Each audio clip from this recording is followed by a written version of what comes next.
Hey guys, it's Fake here. Welcome to my official Battlefield 6 review. I've been looking forward to making this video for a long time, and honestly I'm happy to say that Battlefield 6 completely blew past my expectations. Given EA's rocky track record in recent years, I was skeptical going in, but to my surprise, this game is not only fun, it's downright addicting. As a community, we haven't had a truly great Battlefield experience since Battlefield 1, and Battlefield 6 finally feels like a true return to form. It captures the essence of Battlefield 3 and 4, but with modern gameplay and next-gen polish. It's fast, chaotic, cinematic, and incredibly satisfying when things click.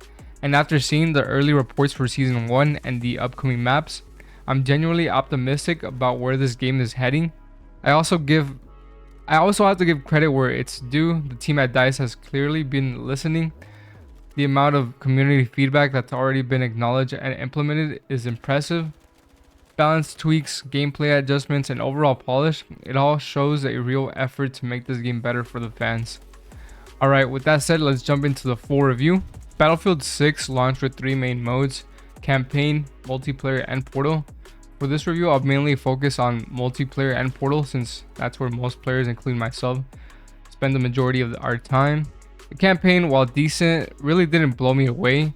It's pretty short and a bit predictable, but I still appreciate that DICE included one at all. After 2042 launched without a single player mode, having a story driven campaign again is refreshing, even if it's not groundbreaking. Battlefield 6 multiplayer launched with 9 maps. First one is Siege of Cairo, Iberian Offensive, Liberation Peak, Empire State, Minehead Bridge, Saints Quarter, New Sobek City, Merak Valley, and Operation Firestorm. Out of all those, 6 are large to medium sized maps, and honestly that's where the game shines the most. The large scale warfare with tanks rolling in and aircraft flying overhead feels like classic Battlefield. However, not every map hits the mark. Like New Sobek City might be my least favorite. It's basically a sniper's paradise with verticality that heavily favors long range players. The lack of consistent access to rooftops makes infantry gameplay a struggle unless you're in a helicopter.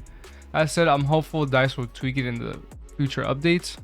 As for the smaller infantry only maps like Iberian Offensive and Empire Bridge, they just don't do it for me. I barely touched Saints Quarter in my 50 hours of gameplay, so I don't know if that's a bug or what, but I can't really judge it yet. But generally, I've always preferred Battlefield's big vehicle-filled maps because that's where the franchise truly shines in those chaotic all-out warfare moments. Now let's talk weapons. Battlefield 6 launched with 45 weapons, which is a massive improvement compared to the disappointing 22 we got at the launch of Battlefield 2042. And here's the breakdown. We got 8 assault rifles, 7 carbines, 8 SMGs, 8 LMGs, 4 DMRs, 3 sniper rifles, 3 shotguns, and 4 pistols. It's a healthy selection that supports a wide range of playstyles.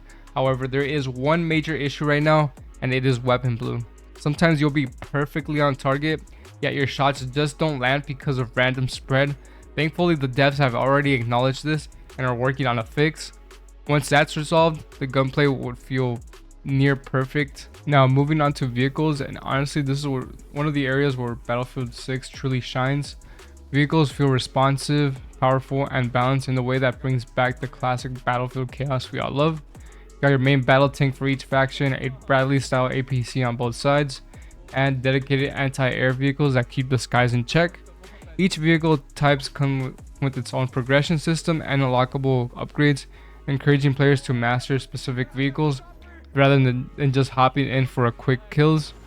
Then there are aircraft. Both factions have access to transport helicopter and an attack chopper, each feeling distinct in handling the playstyle. The only real disappointment is the absence of a Little Bird, a fan favorite helicopter known for its agility. The good news is that DICE has already confirmed that it's planned for a future update, so we just have to be patient. And of course, we can't forget about the fighter jets. They feel absolutely incredible this time. It's smooth, weighty, and satisfying to control. Dogfighting in Battlefield 6 feels better than it has in years, and I really hope DICE continues expanding the vehicle roster over time because more variety would only make the sandbox even better. On the topic of progression, weapon leveling has been a bit of a sticking point for some players. Early on, the unlocks felt noticeably slow. It took longer than expected to access attachments and new gear.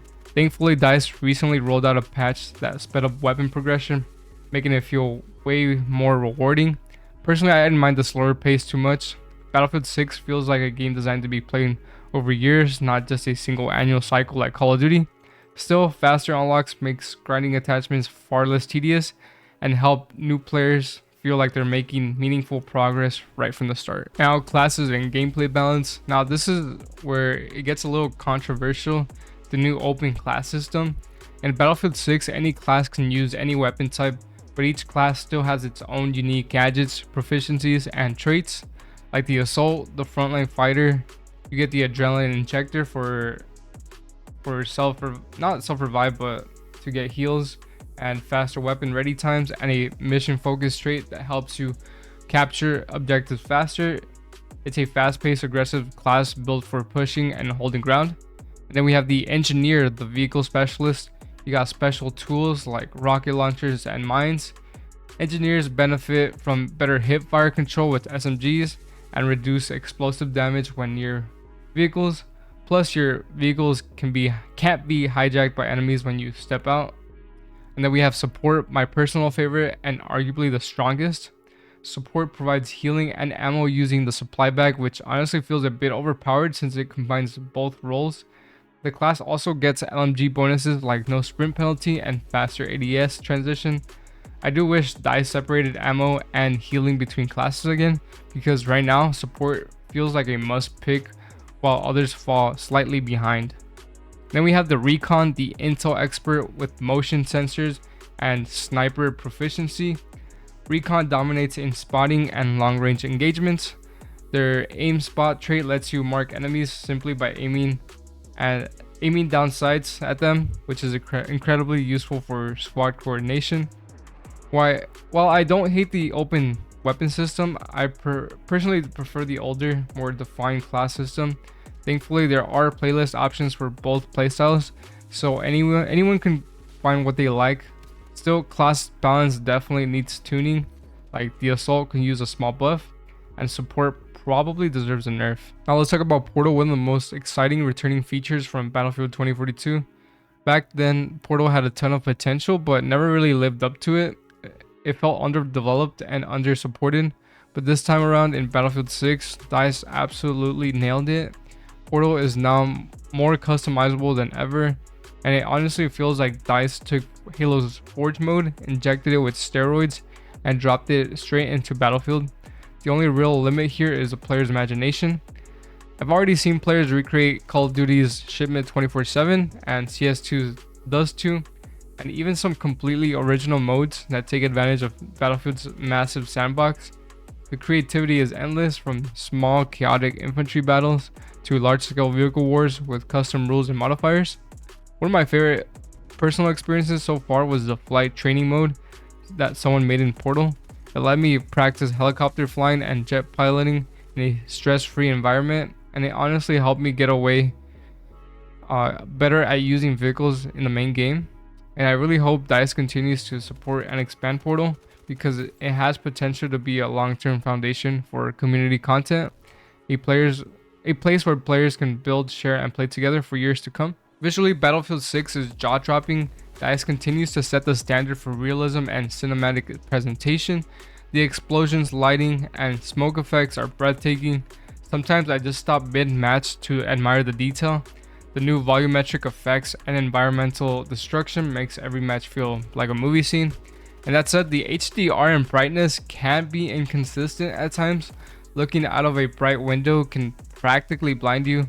Depending on your monitor, this issue can be more or less noticeable, but ideally you shouldn't need a specific display setup just to have a good experience. The UI, however, could use improvement. It feels a bit cluttered and over-designed. Everything's squeezed into drop-down menus, which makes navigation more confusing than it needs to be. A simple layout with a clear sections for campaign, multiplayer, and Portal would be much better, just like we had in old games. But you know, times have changed, I guess. accessibility, and quality of life. This is where Battlefield 6 truly shines. The devs clearly learned from 2042's mistakes. Everything from tracking challenges to joining friends' lobbies is smoother. The new lobby system, the inclusion of XP boosters, and especially the crossplay support makes it incredibly easy to squad up with friends regardless of the platform. Accessibility is also top notch. You can fine tune almost every setting, visuals, controls, UI size, sound mixing to match your exact preferences. It's one of the most customizable Battlefields ever made. For performance, I'm running the game on a Ryzen 9 5900 XT and a RTX 4080 Super, and it's buttery smooth.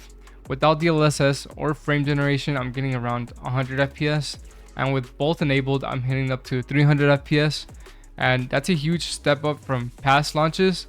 And it's clear that DICE spent extra time testing the game through Battlefield Labs, and it really paid off.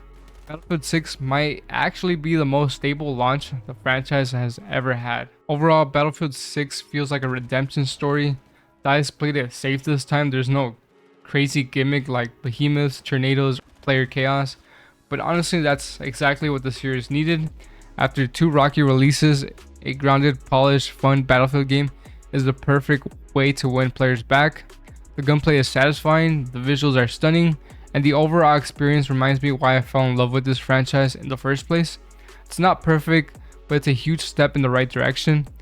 And if you enjoyed this review, make sure to leave a like and subscribe. It really helps out the channel. And let me know in the comments, what do you think of Battlefield 6? Do you agree with my thoughts, or do you have a different experience? I'd love to hear your opinions down below. And this is Fate signing off. See you on the battlefield. She for the streets. Got green rocks, Frankenstein. Makes sense and none at the same time. You MC squared, I'm Einstein. I'm the new Johnny Cash, well, waterline.